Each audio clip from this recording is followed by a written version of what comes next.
Every overpowered weapon in Asian mythology explained. Pashupatastra. Imagine a weapon so broken, so catastrophically overpowered, that the gods themselves looked at it and said, yeah, we need to ban this. That's the Pashupatastra. This isn't your standard mythical nuke. This is the weapon that makes nukes look like firecrackers at a kid's birthday party. Created by Shiva, the literal god of destruction, the Pashupatastra is the ultimate I win button in Hindu mythology. When Arjuna received this weapon, he was given one rule: never use it unless you're facing an enemy that threatens the entire universe. Why? Because if you fire this thing at a regular mortal, it doesn't just kill them, it doesn't just destroy their army, it unravels reality itself. The weapon releases enough divine energy to collapse dimensions, boil oceans, and crack the earth like an eggshell. Think of it like having admin commands in a video game. You could use them, but you'd literally break the server. The Pashupatastra is so powerful that even Arjuna, one of the greatest warriors in history, only considered using it once, and even then he stopped himself. It's the definition of a deterrent weapon, so devastating that its mere existence prevents war. But while Shiva's weapon could destroy the universe with raw power, the next warrior figured out how to hack reality with just 3 arrows. Barbarik's 3 arrows. This is where mythology meets quantum computing. Barbarik was a warrior so skilled that he claimed he could end any war with just 3 arrows, not 300, not 3,000. 3. And here's the insane part. He wasn't lying. Arrow number 1 would mark every target he wanted to protect. It would tag every ally, every innocent, every person worth saving. Arrow number 2 would mark everyone he wanted to eliminate, every enemy soldier, every threat. And arrow number 3? That arrow would find and destroy everything marked by the second arrow, no matter where they were hiding. It's like he had wall hacks and aimbot built into divine weapons. You could hide in a bunker, teleport to another dimension, or bury yourself underground. Didn't matter. That third arrow would find you. But here's the twist that makes this story legendary. Krishna, who could see the future, realized that if Barbarik joined the Great War of the Mahabharata, he would be so effective that he'd accidentally destroy both armies and everyone in between. The guy was too powerful for his own good, so Krishna asked for Barbarik's head as a gift before the war even started. Barbarik agreed because he understood he was basically a walking exploit that needed to be patched out of reality. But if 3 arrows could rewrite a war, imagine what you could forge from pure sacrifice. Vajra. A demon was terrorizing the gods, and nothing could kill it. That's when one man made the ultimate trade, his life for humanity's survival. The sage looked at the gods and said, "Take my bones." He sacrificed his entire body so his bones could be forged into the Vajra, Indra's thunderbolt. This weapon is the ultimate paradox. It's described as both a thunderbolt and a diamond. It's the unstoppable force and the immovable object.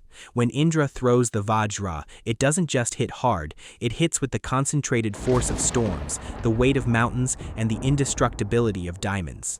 In Hindu and Buddhist traditions, the Vajra represents both the power to destroy ignorance and the unbreakable nature of truth. It's a weapon that literally cannot be stopped or broken. If Dark Souls had a legendary weapon tier, this would be it. Speaking of impossible feats, what if I told you someone once looked at 10 suns in the sky and decided to snipe them? Hou Yi's bow.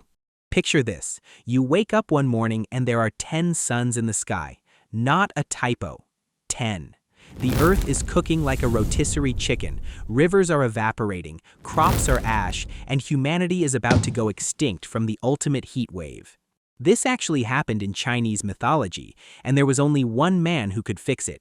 Hou Yi, the greatest archer in existence.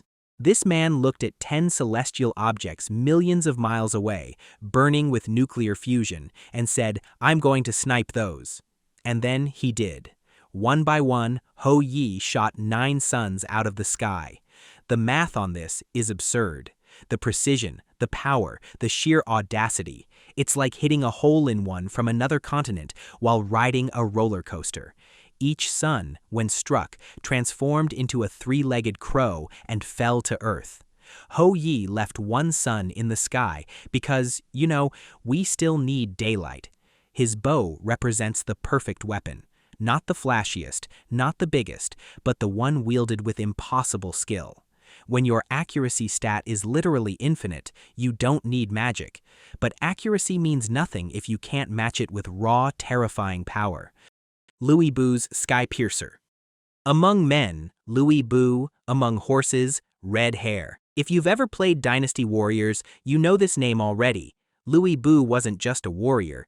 He was a walking raid boss that required multiple heroes to take down. And his weapon? The Sky Piercer, also called the Fang Tian Hua Ji. This wasn't some enchanted weapon with magical abilities.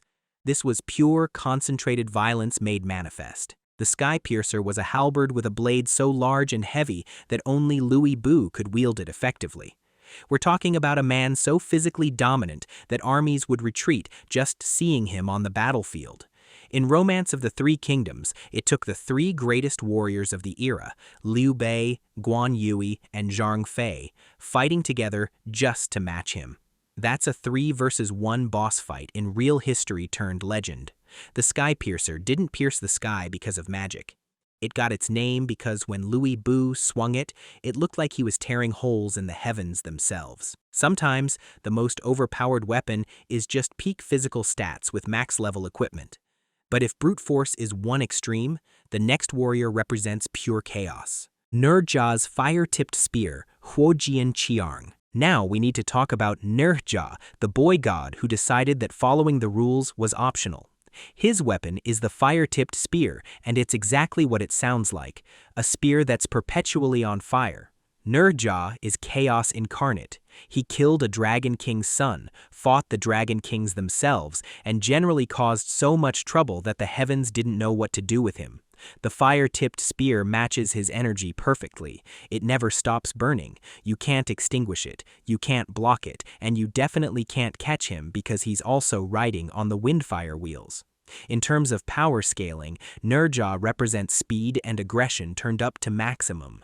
While other warriors have technique and strategy, Nezha just goes full throttle and overwhelms you with pure offensive pressure. His spear is less of a weapon and more of a statement. I'm faster than you, I hit harder than you, and I'm literally on fire. Good luck. But where chaos destroys indiscriminately, the next weapon conquered through something far more powerful: civilization itself. Xuanyuan Sword. The Xuanyuan Sword is different from everything we've talked about so far. This isn't just a weapon, it's the symbol of Chinese civilization itself. Forged by the Yellow Emperor, one of the legendary founders of China, this sword has two sides, and both tell a story. One side is engraved with agricultural techniques: how to farm, how to irrigate, how to build society. The other side shows the movements of the stars and the heavens. This sword doesn't just cut down evil, it represents the weight of culture, knowledge, and righteous authority. When the Yellow Emperor wielded it against Qiryou, the demon of war, it wasn't just sharp steel that won, it was the concept of civilization defeating chaos. The Xuanyuan Sword is so heavy with meaning and divine mandate that evil literally cannot stand against it. It's less about damage per second and more about the crushing weight of legitimacy. If you're on the wrong side of history and this sword is pointed at you, you've already lost. Now, if a sword can carry the weight of civilization, what happens when an attack becomes inescapable reality itself? Buddha's palm.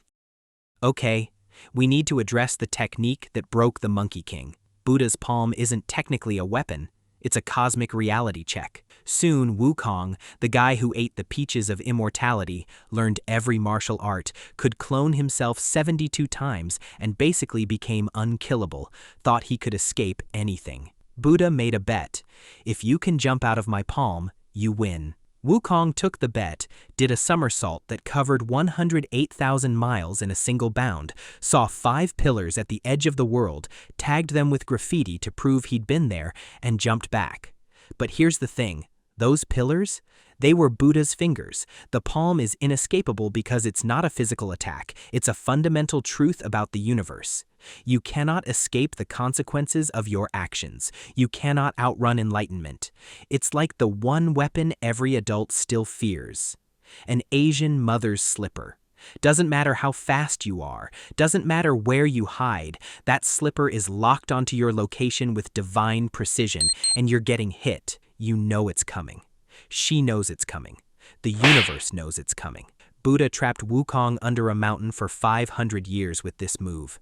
That's the ultimate timeout. But while some weapons seal your fate through inevitability, others do it by erasing you from existence entirely. Totsuka no Tsurugi. In Japanese mythology, if the Kusanagi is the Excalibur, then the Totsuka no Tsurugi is the God-killer. This is the sword Susa no O used to slay Yamata no Orochi, the eight-headed dragon that terrorized Japan. But here's what makes this sword truly broken. It doesn't just kill, it seals. In Naruto, they reference this as the blade that can trap you in an eternal genjutsu, and that's pretty accurate to the mythology. The Totsuka blade cuts through the physical and spiritual simultaneously. When Susanoo cut down Orochi, each strike didn't just sever flesh, it banished the dragon's essence from existence. It's the ultimate answer to immortal enemies. Can't be killed? Doesn't matter. The Totsuka seals you away from reality itself. You're not dead, but you're definitely done. In a pantheon full of gods and monsters that regenerate, resurrect, and reincarnate, having a weapon that just removes the problem permanently is absolutely game-breaking. And that brings us to the final weapon, one that proves true power isn't about erasing your enemies, but about standing unbroken against them. Zulfiqar. We're ending this journey with a weapon that represents something different: honor, heroism, and faith. Zulfiqar, the Sword of Ali, is one of the most iconic weapons in Islamic history. What makes Zulfiqar unique isn't just its power, it's its symbolism. The sword has a split point, making it look like two blades merged into one, and there's a saying that's been repeated for over 1,000 years. There is no hero but Ali, there is no sword but Zulfiqar. Ali ibn Abi Talib wielded this blade in battles where he was outnumbered, outmatched, and facing impossible odds, yet he never broke. Zulfiqar represents the idea that true strength comes not from the weapon, but from the unshakable conviction of the person holding it. In a list of weapons that destroy universes and shoot down suns, Zulfiqar reminds us that sometimes the most powerful weapon is the one held by someone fighting for what they believe is right. From universe-ending nukes to blades forged from sacrifice, these 10 weapons prove that true power isn't just about destruction, it's about the unshakable will to wield it. Which of these legendary weapons would you choose, and which mythology should we cover next? Hit that like and subscribe button and let me know in the comments.